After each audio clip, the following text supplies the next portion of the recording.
Oke, kita mulai dari monorail Jakarta. Awalnya proyek ini digadang-gadang jadi solusi kemacetan ibu kota.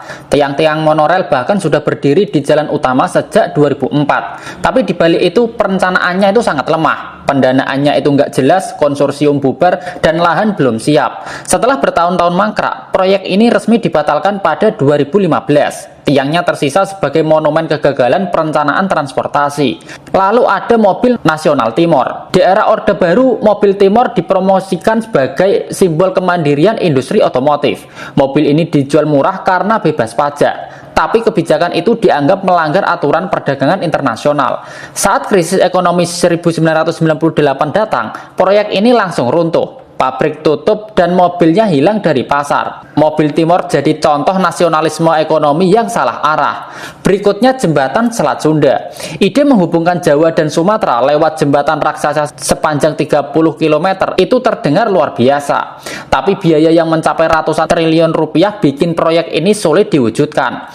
Investor tarik ulur, prioritas nasional jadi berubah. Pada tahun 2014, proyek ini resmi dicoret oleh pemerintah. Jembatan ini tak pernah lebih dari sekedar konsep di atas kertas. Ada juga blok Masela di Maluku. Ladang gas ini disebut sebagai salah satu yang terbesar di dunia. Tapi sejak awal proyeknya itu penuh perdebatan. Investor ingin fasilitas dibangun di laut, pemerintah inginnya itu dibangun di darat. Tarik-menarik ini berlangsung bertahun-tahun. Akibatnya potensi energi besar belum bisa dimanfaatkan maksimal hingga sekarang. Proyek Hambalang. Proyek Hambalang jadi contoh klasik proyek megah yang tumbang karena korupsi. Komplek olahraga ini dirancang sebagai pusat latihan atlet nasional. Bangunannya sudah setengah jadi ketika kasus korupsi mencuat. Proyek dihentikan, gedung terbengkalai, dan uang negara hilang. Dari jauh terlihat megah, tapi dari dekat hanya menyisakan bangunan kosong dan rumput liar. Mobil SMK.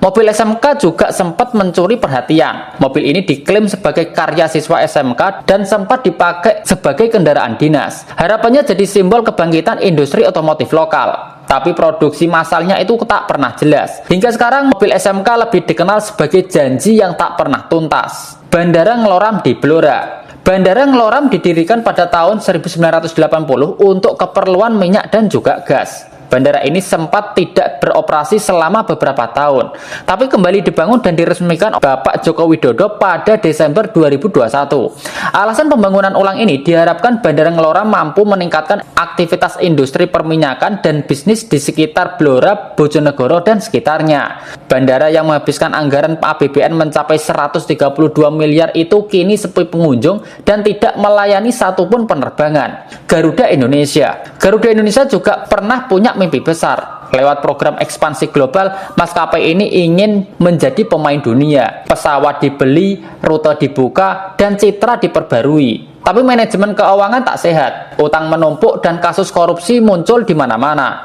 Saat pandemi datang, Garuda nyaris bangkrut dan harus diselamatkan lewat restrukturisasi besar. Bandara Doho Kediri. Bandar Udara Doho pertama kali dibangun pada tahun 2016 dan resmi beroperasi pada tanggal 5 April 2024. Bandara dengan nilai investasi mencapai 12 triliun ini dibangun dengan harapan dapat memajukan ekonomi dan mendukung sektor pariwisata di wilayah Kediri.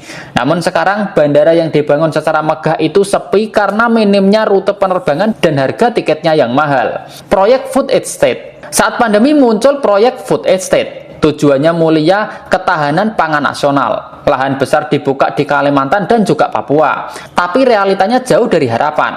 Tanahnya nggak cocok, petani lokal minim dilibatkan, dan akhirnya panen berujung gagal. Proyek peringatan tsunami. Indonesia juga pernah membangun sistem peringatan tsunami pasca 2004. Alat-alat canggih dipasang di laut, tapi perawatan itu sangat minim. Banyak alat rusak, hilang, atau tak berfungsi. Saat tsunami Palu 2018 terjadi, sistem ini gagal bekerja optimal, padahal anggaran yang dihabiskan itu sangat besar.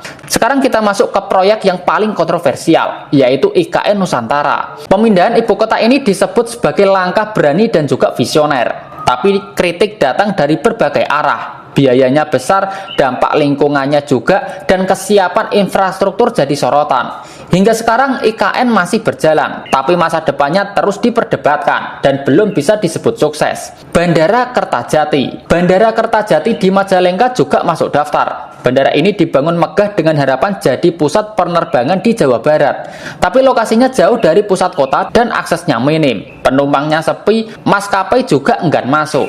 Bertahun-tahun bandara ini lebih sering kosong daripada ramai. Bahkan setiap tahun pemerintah provinsi harus mengucurkan anggaran lebih dari 60 miliar hanya untuk menutup biaya operasional bandara. Light Rail Transit (LRT) Palembang. LRT Palembang awalnya dibangun sebagai bentuk kebutuhan ajang Asian Games 2018 lalu. Dana yang digelontorkan pemerintah untuk membangun proyek ini mencapai angka 12,5 triliun. Pemerintah Provinsi Palembang sebenarnya telah berencana untuk memindahkan perkantoran guna menjaga minat masyarakat terhadap LRT.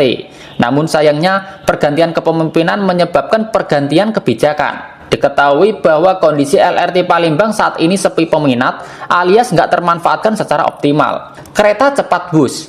Proyek kereta cepat bus sejak awal diwarnai dengan berbagai masalah. Nilai proyek yang semula dipatok sekitar 7,6,95 triliun terus membengkak hingga mencapai sekitar 120 triliun.